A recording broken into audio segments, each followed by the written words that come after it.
Start. నా బతుకు దినములకు కృపాశయంలో నా వెంట వచ్చును చిరకాలము యెహోవా మందిరంలో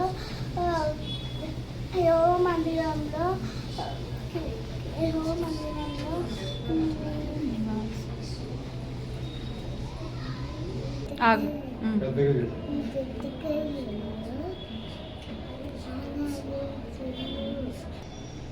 నీవు నాకు తోడై ఉన్నావా నీ దొడ్డి కలయి నీ దండమును నన్ను ఆదరించు.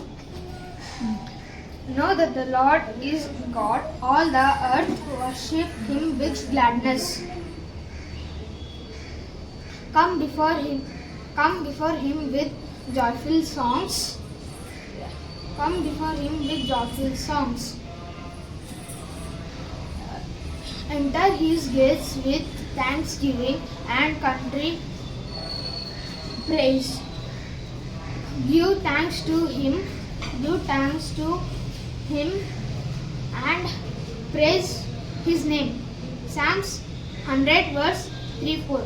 ఎల్లప్పుడూ యెహోవాను సంధించుము నిత్యము ఆయన కీర్తనలు.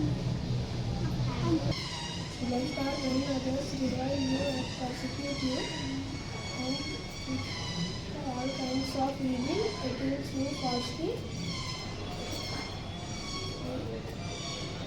on my account. Matthew chapter 5 verse 11. కీర్తన గ్రంథము 91:9. యెహోవా నీవే నా ఆశ్రయము అని నీవు మహోన్నతుడైన నీవు నిష్కష్టముగా చేసుకొని ఉన్నాను. ఏ అపాయం ఏమీ రాదు, ఏ తెగులును నీ గుడారాన్ని సమీపించదు. కీర్తనలు 100 verse 5. యెహోవా దయాళుడు, ఆయన కృప నిత్యముండును, ఆయన సత్యం తరతరములుండును. యెహోవా నీవే నా ఆశ్రయము అని నీవు మహోన్నతుడైన దేవుని నీకు నివాస స్థలముగా చేసుకొని ఉన్నావు. నీకు అపాయం ఏమీ రాదు, ఏ తెగులును నీ గుడారమును సమీపించదు. కీర్తనలు 91:9-10. దేవుడి సృష్టి కలగగానే ఆయన ఇలా సెలవిచ్చాడు. అన్నీ కూడా ఆ క్రమంలో అయిపోయినాయి కదా. కానీ మనల్ని ఎలా సృష్టించాడు దేవుడు? మట్టితో కదా. అంటే మనం ఏంటి అంటే అన్నీ కూడా లోకంలో ఉన్న అన్నీ కూడా దేవుడు నోటి మాటతో చేశాడు. కానీ మనల్ని మాత్రం ఆయన మట్టితోటి తన చేతులతో చేశాడు కదా. మనల్ని చాలా అందంగా సృష్టించాడు. చాలా మంది అనుకుంటారు, అరే నేను ఏంటి ఇంత లావు ఉన్నా, అందరిలాగా నేను ఫాస్ట్గా చేయలేకపోతున్నా, లేకపోతే నేను ఏంటి ఇంత సన్నగా ఉన్నా, అందరిలాగా లావు అవ్వలేకపోతున్నా, నేనేంటి ఇంత పొట్టిగా ఉన్నా, ఇలా ఉన్నా ఏంటి అని మనం అనుకుంటా ఉంటామా? అనుకుంటారు ఎవరైనా? వేరే వాళ్ళు చూసినప్పుడు కొంచెం మంచిగా హ్యాండ్సమ్గా ఎవరైనా కనిపించారనుకో, అరే నేనేంటి ఇట్లా లేను, నాకేంటి డ్రెస్ లేదు, నేనేంటి ఇట్లా ఉన్నా అని అనుకుంటారు. ఎప్పుడైనా అనుకున్నారా? అనుకోలేదా? అలాంటప్పుడు మనం దేవుడికి ఎంతో ఇంపార్టెంట్, ఎంతో ప్రత్యేకమైనటువంటి వారం కదా. మళ్ళీ ఇతరులను చూసి మనం అనుకుంటున్నప్పుడు ఫస్ట్ మనం దేవుడిని గుర్తు చేసుకోవాలి. యేసయ్య నన్ను ఇలాగే సృష్టించాడు కదా, ఆయన నాకు ఇంత మంచి కళ్ళు ఇచ్చాడు, ఇంత మంచి ముక్కు ఇచ్చాడు, చెవులు ఇచ్చాడు, ఇంత మంచి అందం ఇచ్చాడు కదా యేసయ్య. మరి దాన్ని బట్టి నువ్వేం చేయాలి యేసయ్య అని చెప్పి మనము బాధపడ్డాం అనుకో, మనకి ఇచ్చినటువంటి దేవుడు ఆయన సాడ్ ఫీల్ అవుతాడా లేదా?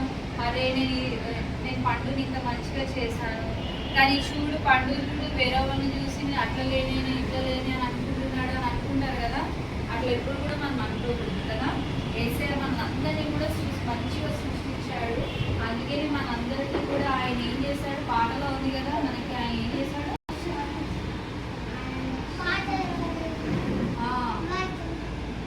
పాడడానికి, దేవుడి మాటలు చెప్పడానికి, దేవుని స్తోత్రం స్తోత్రం స్తోత్రం. మహాపరిశుద్ధ యేసయ్య అతి శ్రేష్టమైన నామం బట్టి నీకే వందనాలు చెల్లించుకుంటున్నాము ప్రభువా. నేను తండ్రి ప్రభావ నీకే స్తోత్రములు. గడిచిన అందరం నుంచి ఆదివారం వరకు మమ్మల్ని సండే స్కూల్ అందరినీ ప్రభావ మీరు కాచి కాబట్టి భద్రపరుచుకున్న దాన్ని బట్టి నీకు స్తోత్రములు చెల్లించుకుంటున్నాము తండ్రి. నీకు వందనాలు. నేను తండ్రి ప్రభావ యేసయ్య ఈరోజు కూడా పాటలు నేర్చుకుని ఉన్నారు. వాటి స్తోత్రములు చెల్లించుకుంటున్నాము దేవా. నేను తండ్రి ప్రభావ వారి రాకపోకల్లో రాకపోకల్లో చదువుల్లో మంచి జ్ఞానం దయచేయండి ప్రభావ. మీరే కృప చూపించండి, నడిపించమని ప్రార్థిస్తున్నాం తండ్రి. నీకు స్తోత్రం స్తోత్రములు అయినా తండ్రి ప్రభావ. అలాగే అయినా తండ్రి ప్రభావ నెక్స్ట్ వారం ఈ ఆటలన్నీ కూడా చక్కగా వారు చెప్పడానికి అలాగే గంటల వాక్యాలన్నీ కూడా